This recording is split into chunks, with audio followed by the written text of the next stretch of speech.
Gusto mo bang kumita kahit natutulog ka? Panoorin lang ang videong ito. Dahil sa videong ito, hahayaan natin ang ating pera ang magtrabaho para sa atin. Let your money work for you.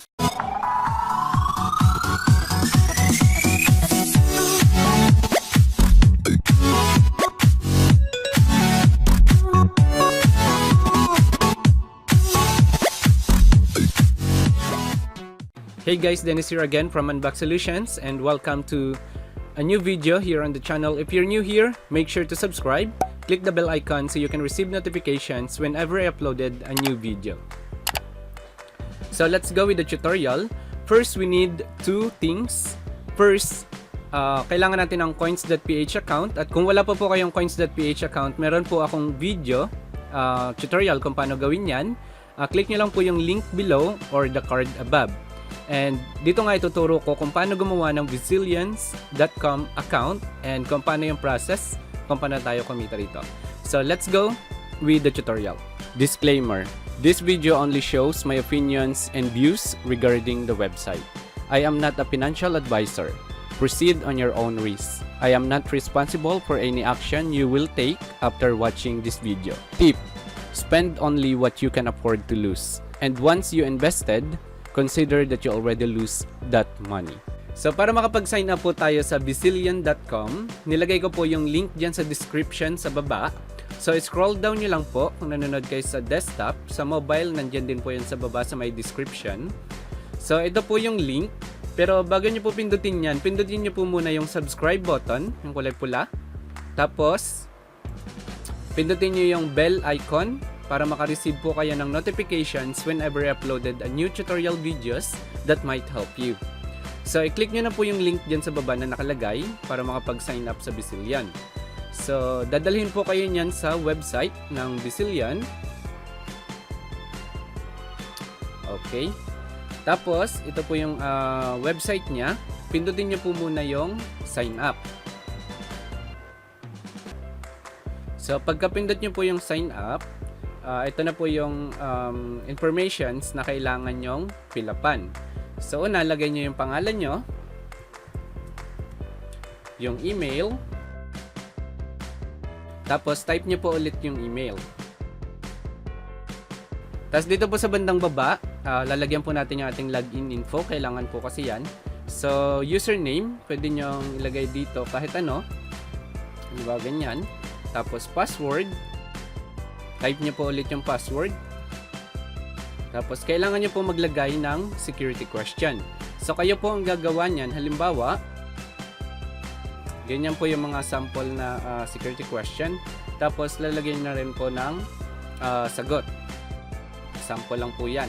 Makikita nyo naman po dyan, kapag nasa tamang page kayo, nakalagay dito yung na nag-sign up kayo under Unbox Solutions.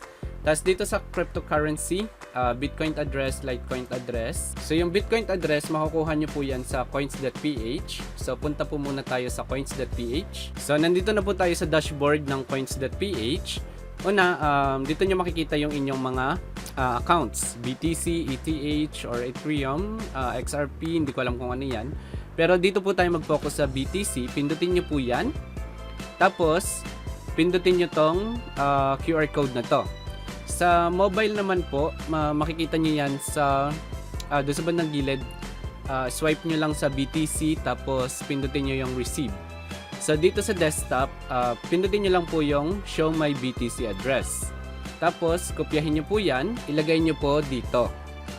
Paste nyo. Copy paste.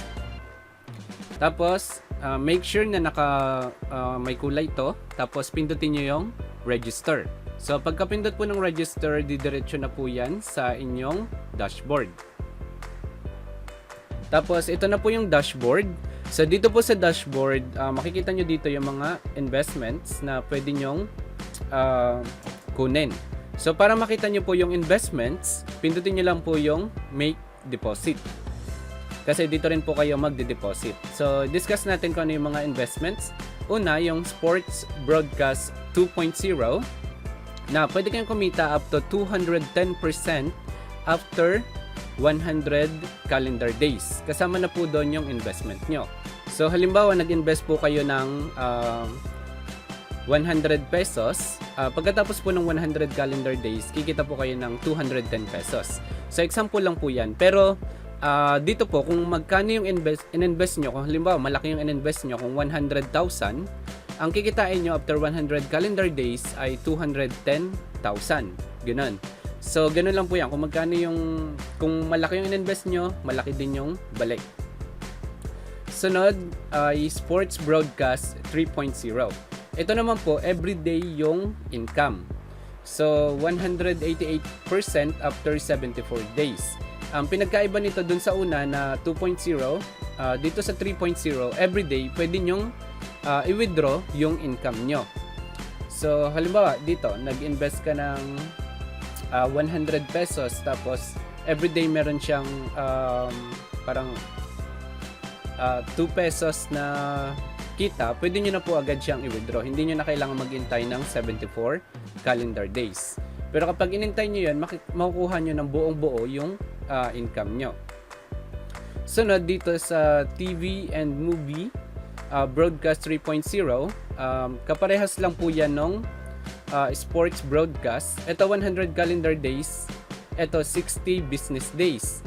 So ang pinagkaiba ng calendar days sa business days, kapag business days po, Monday to Friday lang yon, at kapag may holiday, lilikdangan po ng bilang yon.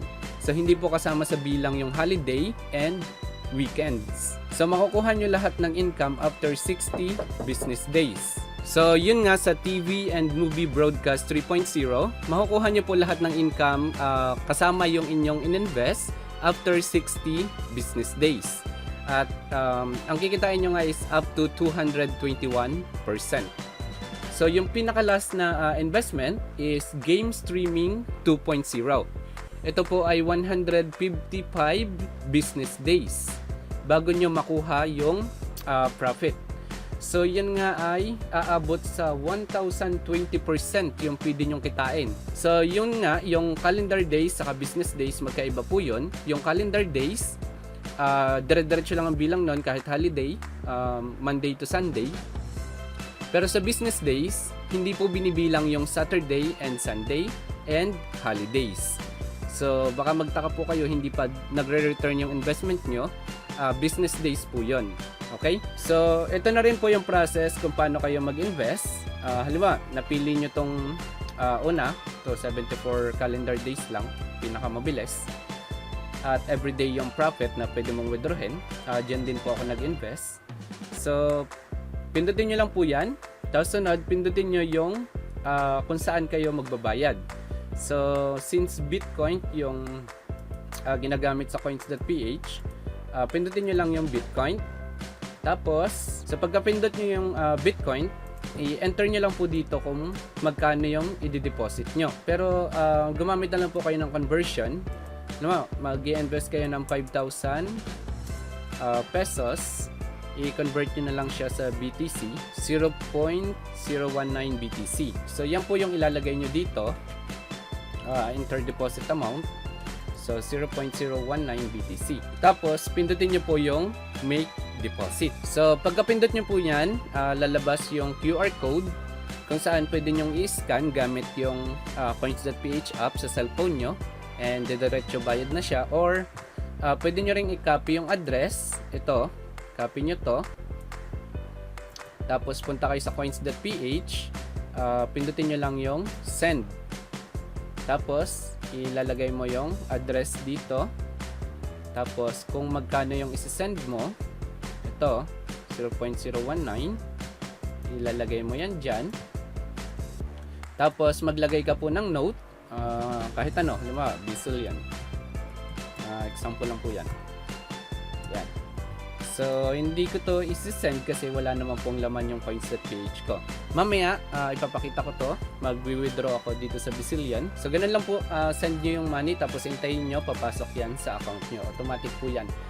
Pero bigyan nyo po ng at least 1 hour or 2 hours bago mag-reflect sa dashboard nyo. Huwag po masyadong mainip. So ito nga yung account ng Unbox Solutions. Ito yung dashboard.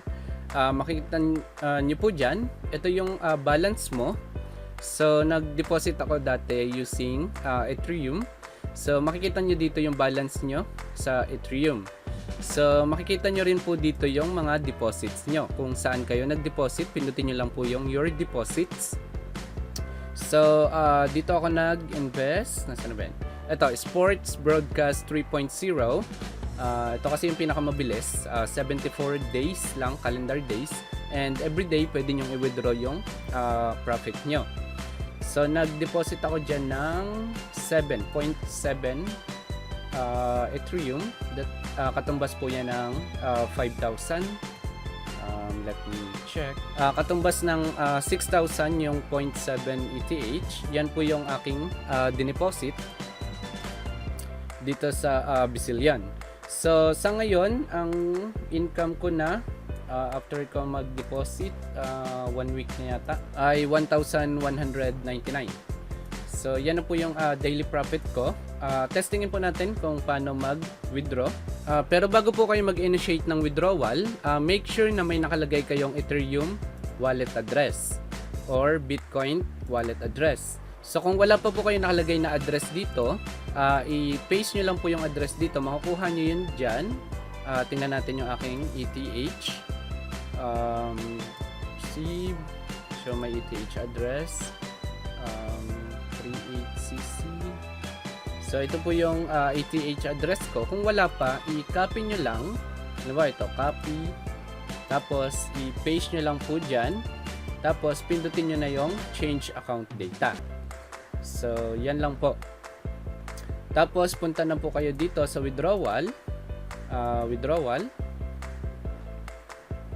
Tapos piliin nyo yung saan galing and yung amount 13545.